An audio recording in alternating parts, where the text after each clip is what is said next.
আন্দোলনের কারণে সবারই সমস্যা। আমরা যারা দোকানদার করি, আর আন্দোলন হইলে আমরা দোকানটা বন্ধ করতে হয় যে কোনো কারণবশত। ভাঙচুর, নানান সমস্যা, অগ্নিসংযোগ, সব দিক দিয়ে একটা একটা আতঙ্কেই থাকি সব সময়। খুবই সমস্যা থাকি আমরা। এটা স্বাভাবিক হয়ে যাওয়াটাই আমরা খুব ভালো মনে করতেছি। হরতালারা কখনো বিপক্ষে কোনো কাজকর্ম করে না এবং এরা নিরপেক্ষভাবেই তারা থাকে সবসময়, কিন্তু তারা যা নির্যাতন করে মাঝে মধ্যে, এবং এটা বলার মতন না। মানুষ কি করবে, গাড়ি ফালায় ছুঁয়ে যাবে, প্যাসেঞ্জার লাফায় দৌড়ে চলে যায় এখান থেকে। কিন্তু আমরা মাঝে মধ্যে এদের কার্যক্রম দেখলে খুব খারাপ লাগে, যে না নিরীহ যারা তাদের উপরে নির্যাতন ওরা করে, আমার কাছে খারাপ লাগে, জনগণের কাছেও খারাপ লাগে জিনিসটা। এরা যে সম্পদ নষ্ট করাটাই তো খারাপ। আন্দোলন করে বা একটা দাওয়াত দাবি করে, এটা ঠিক আছে, ভালো, কিন্তু দেশের সম্পদ নষ্ট করাটাই তো খারাপ। জমিতে কিছু পোলা পায় না, দোকানপাট ভাঙ্গেলায়, এইটাই সমস্যা। ঠিক আছে, এমনি তো শান্তিপূর্ণ আন্দোলন করলে তো কোনো সমস্যা হয় না, কিন্তু কিছু উশৃঙ্খল পোলা পায় না, মনে করেন জায়গায় গাড়ি ঘোড়া ভাঙচুর করে, দোকানপাট ভাঙচুর করে, এটাই সমস্যা আর কি। তাদের কাছে চাওয়া একটাই, তারা যেন দোকানপাট গাড়ি ঘোড়া ভাঙচুর না করে, তারা আন্দোলন করে করুক, শান্তিপূর্ণ আন্দোলন করুক, তা এটা হইলে কোনো সমস্যা নাই। কিন্তু যে দোকানপাট ভাঙচুর করে, এটা করে তো তাদেরও কোনো লাভ নাই, কিন্তু আমাদের ক্ষতি। দোকানে তো কোনো কিছু তো লুটে পাটে নিয়ে যায়গা, এটা ভয় নাই। ইন্তি ধরেন দোকানের উপর হামলা চালাইলো, আমরা কারে কি কমো, আমাদের বলার কিছু থাকে বলেন? আপনি দেখেন কোনো এই যে গার্মেন্টসে যদি আন্দোলন করে আমাদের ব্যবসার কোনো হুমকি আছে। এই যে কালকে রাতে দৌড়াদৌড়ি, শাটার বন্ধ করি মাল ঢুকায় আনি, আমরা সময় পাই না। কোন সময় মনে হয় এটা আতঙ্ক সৃষ্টি করে দেয় মানুষে।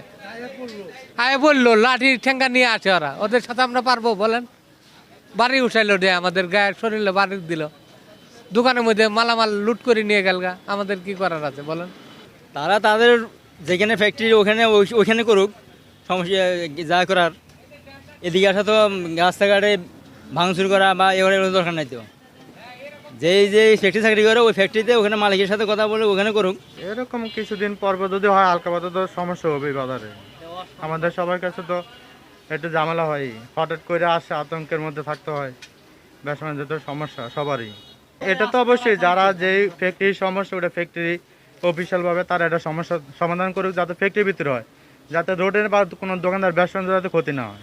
ঝামেলা মানে কি, তাদের যদি গার্মেন্টসে চাকাই না করে আমাদের ব্যবসা বাণিজ্য চলবে না।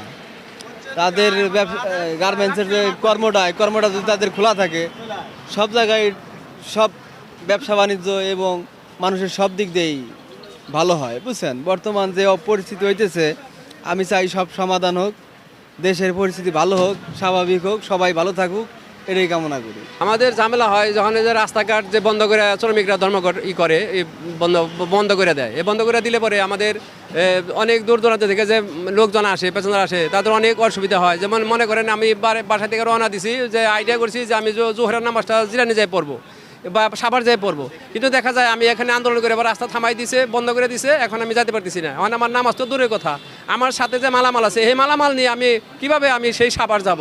এই যে একটা পেরেশানি আমাদের সাধারণ পাবলিকের। তারপরে হলো এখানে থেকে আমরা লোকাল যারা আছি, এখানে যারা স্থানীয় যারা আছি, আমাদেরও অসুবিধা হয়। যেমন বাজার করছি, অনেক বাজার করছি, চাল ডাল অনেক কিছুই কিনছি, বোঝারা নিয়ে আমার ওই পর্যন্ত কলতাসুতি যাওয়ার ব্যাপারে আমার ওই থেকে হাইটা যাওয়ার লাগবো।